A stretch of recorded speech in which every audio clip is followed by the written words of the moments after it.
ભાવનગર મહાનગરપાલિકાના મેયર તરીકે ઉષાબેન તલરેજાની વરણી થઈ છે, જ્યારે ડેપ્યુટી મેયર તરીકે અશોકભાઈ બારૈયાની નિમણૂક થઈ છે.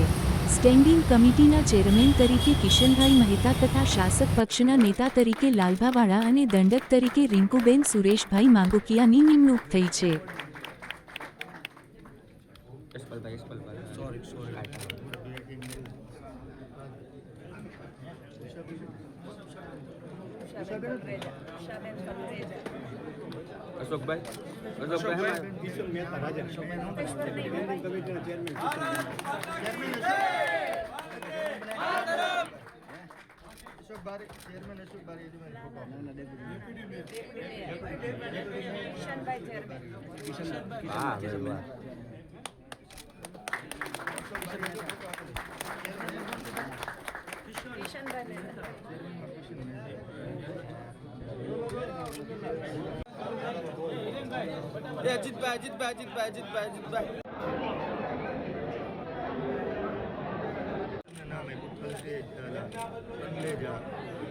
ઉષાબેન